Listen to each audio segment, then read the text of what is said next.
अस्सलाम वालेकुम students, I am your tutor Shamoon Bashir और मैं आपको पढ़ाऊंगा सेकंड ईयर मैथमेटिक्स। तो स्टूडेंट्स, आज के इस लेक्चर में हम लीनियर प्रोग्रामिंग प्रॉब्लम्स को डिस्कस करेंगे और एग्जांपल नंबर 1 को सॉल्व करेंगे। तो चलिए स्टूडेंट्स, हम चलते हैं वाइट बोर्ड की तरफ और आज का लेक्चर शुरू करते हैं। तो चलिए स्टूडेंट्स, हम स्टार्ट करते हैं यूनिट नंबर 5 का नेक्स्ट टॉपिक है लीनियर प्रोग्रामिंग प्रॉब्लम्स। तो स्टूडेंट्स, इस टॉपिक में हम वेरिएबल्स को यूज़ करते हुए लीनियर प्रोग्रामिंग प्रॉब्लम्स को मैथमेटिकल फॉर्म में कन्वर्ट करेंगे और फिर उसको प्रीवियस मेथड के थ्रू जो है वो सॉल्व करेंगे। तो स्टूडेंट्स, हम देखते हैं एग्जांपल नंबर 1, जिसमें हमें एक लीनियर प्रोग्रामिंग प्रॉब्लम दी गई है जिसको हम मैथमेटिकल फॉर्म में कन्वर्ट करेंगे और फिर इसको फर्दर हम सॉल्व करेंगे। एग्जाम्पल नंबर 1 है, a farmer possesses 100 canals of land and wants to grow corn and wheat। तो यहाँ पर स्टूडेंट्स, जब भी हम लीनियर प्रोग्रामिंग प्रॉब्लम्स को डिस्कस करेंगे या उनको जब हम मैथमेटिकल फॉर्म में कन्वर्ट करेंगे तो स्टूडेंट्स उसमें हम प्रॉब्लम को बहुत ही अच्छे तरीके से पढ़ेंगे और उसको ऑब्जर्व करेंगे और उसमें देखेंगे कि हमारे पास मेन कौन सी चीज़ों की डिस्कशन की गई है। तो यहाँ पे अगर हम देखें तो एक किसान जो है वो उसके पास 100 केनाल लैंड है और वो कॉर्न और वीट की जो है वो काश्तकारी करना चाहता है, यानी वो अपनी ज़मीन पे कॉर्न और वीट जो है वो उगाना चाहता है। तो नेक्स्ट स्टूडेंट्स, अगर हम देखें, cultivation of corn requires 3 hours पर केनाल। तो स्टूडेंट्स, जो कॉर्न की कल्टीवेशन है यानी जो कॉर्न की काश्तकारी है उसके लिए 3 घंटे एक केनाल के लिए चाहिए। एक केनाल पर यानी 3 घंटे लगेंगे कॉर्न की कल्टीवेशन के लिए। कल्टीवेशन ऑफ वीट की कल्टीवेशन के लिए रिक्वायर्स 2 hours पर केनाल। तो इसके लिए स्टूडेंट्स 2 घंटे जो हैं वो पर केनाल रिक्वायर हैं। Working hours can not exceed 240।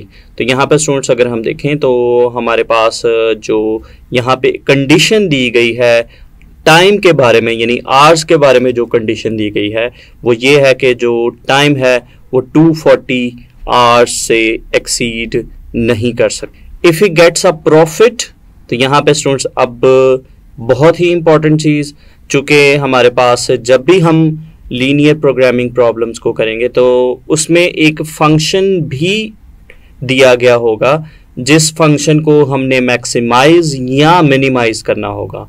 तो यहाँ पे स्टूडेंट्स अगर हम देखें तो यहाँ पे हमारे पास जो है वो प्रॉफिट के बारे में डिस्कशन की गई है। If he gets a profit of ₹20 per kanal for corn and 15 per kanal for wheat, how many kanals of each. तो यहाँ पे स्टूडेंट्स अगर हम देखें तो 2 चीज़ों के बारे में डिस्कशन की गई है, एक कॉर्न के बारे में और एक वीट के बारे में। तो यहाँ पे स्टूडेंट्स अगर हम सपोज करते हैं कि वो X केनाल जो है वो कॉर्न कल्टीवेट करता है और इसी तरह से Y केनाल जो है वो वीट कल्टीवेट करता है। तो अब स्टूडेंट्स, जो मैंने आपको पहले भी बताया कि अब अगर हम इस लास्ट पार्ट को देखें, how many kanals of each, तो इसका मतलब है कि हमें X और Y की एक ऐसी वैल्यू फाइंड आउट करनी है of each he would cultivate to maximise his profit. तो we have to find the value of X and Y for which he gets the maximum profit. तो इसका मतलब है स्टूडेंट्स के यहाँ पे हमारे पास जो फंक्शन होगा जिसको हमने मैक्सिमाइज करना है वो प्रॉफिट का फंक्शन होगा। तो स्टूडेंट्स अब हम इस क्वेश्चन को अगर दोबारा से देखें तो यहाँ पे कॉर्न और वीट के बारे में डिस्कस किया गया है और इसी तरह से उसकी टोटल ज़मीन के बारे में बताया गया है कि जो टोटल ज़मीन है वो 100 केनाल है। तो हम 100 केनाल से भी एक्सीड नहीं कर सकते। मतलब अगर हम कल्टीवेशन करते हैं दोनों चीज़ों की, कॉर्न की और वीट की, या तो हमारी दोनों जो ज़मीनें हैं, दोनों चीज़ों के लिए जो हम ज़मीन लेंगे तो वो 100 केनाल से भी एक्सीड नहीं कर सकती। इसी तरह से दूसरी चीज़ जो हमें बताई गई है टाइम के बारे में कि जो टाइम है वो 240 आवर्स से एक्सीड नहीं कर सकता।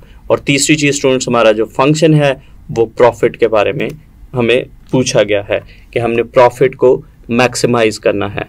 तो चलिए स्टूडेंट्स, हम इसका सलूशन स्टार्ट करते हैं और इसको मैथमेटिकल फॉर्म में कन्वर्ट करते हैं।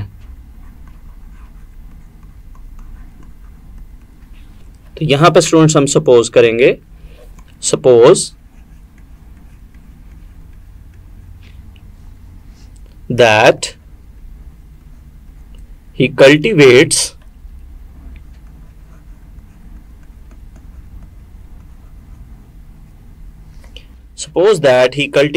X canals of corn and Y canals of wheat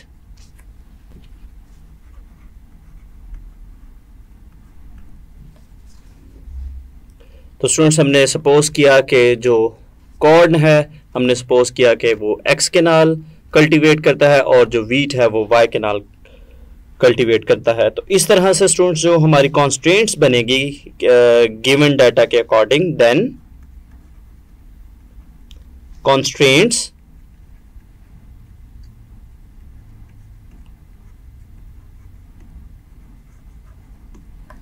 can be written as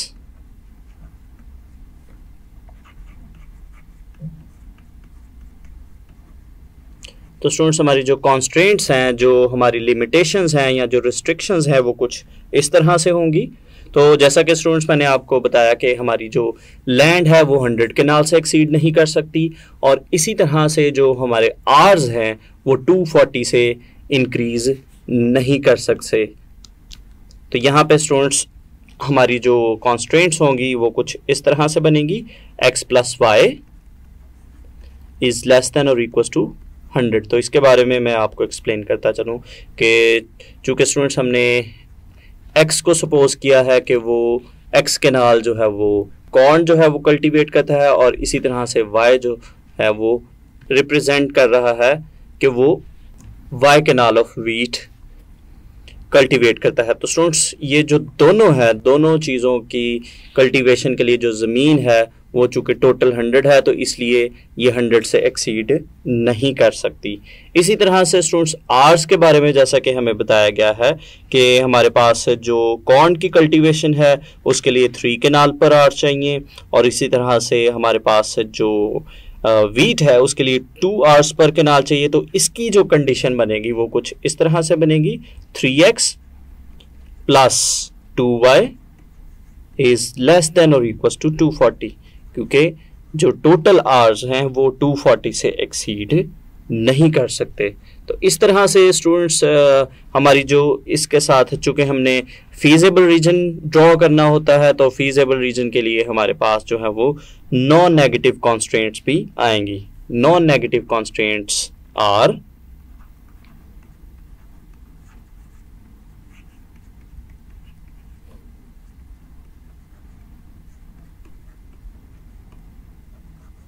constraints are तो स्टूडेंट्स हमारी जो नॉन नेगेटिव कॉन्स्ट्रेंट्स है वो बनेगी x इज ग्रेटर देन और equal to 0 and y is greater than और इक्वल टू 0।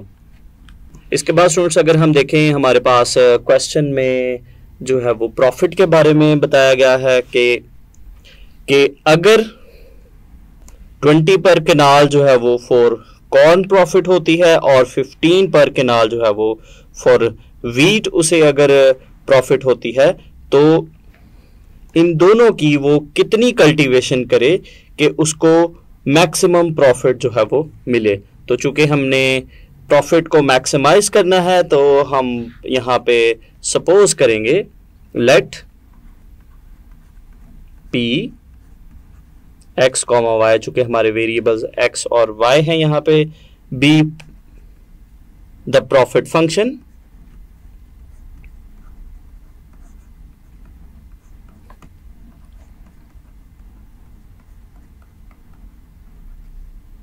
देन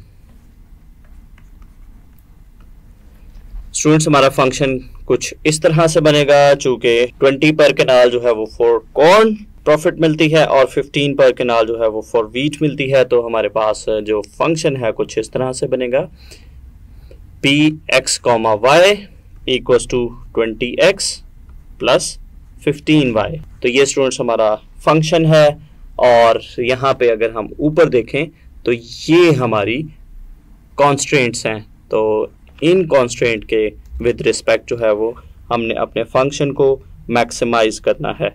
तो चलिए स्टूडेंट्स, नेक्स्ट हम इनइक्वालिटीज को पिक करते हैं और उनको सॉल्व करते हैं। नाउ टेक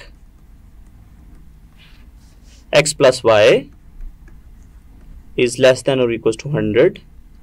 नेक्स्ट इनइक्वालिटी हमारी है 3x plus 2y is less than or equals to 240, x is greater than or equals to 0 and y is greater than or equals to 0। और इनको स्टूडेंट्स हम इनइक्वालिटी नंबर 1, नंबर 2, नंबर 3 और number 4 का नाम देंगे।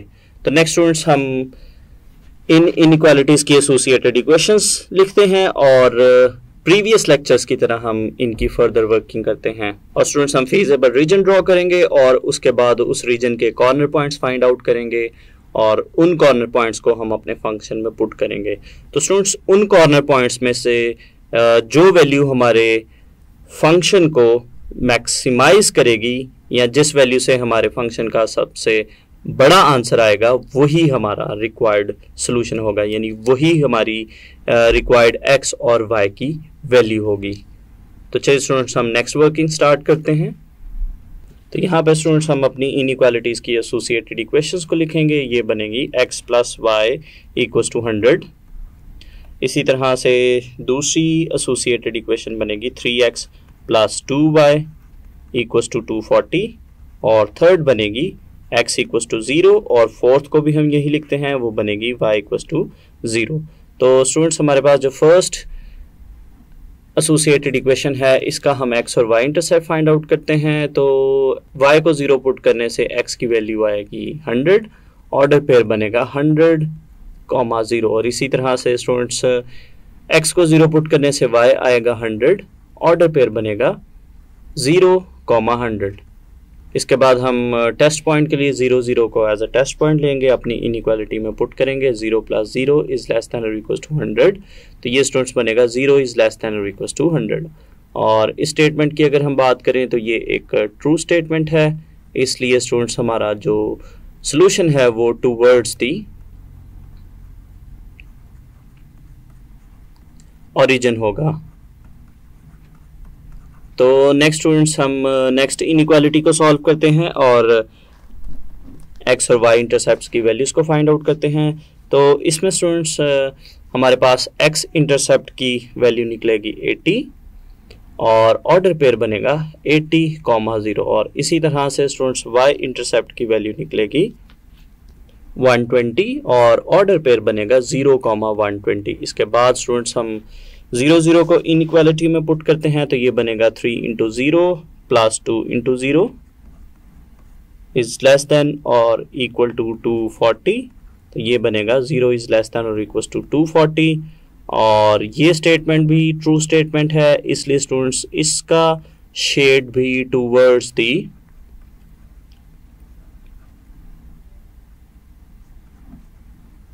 Origin होगा।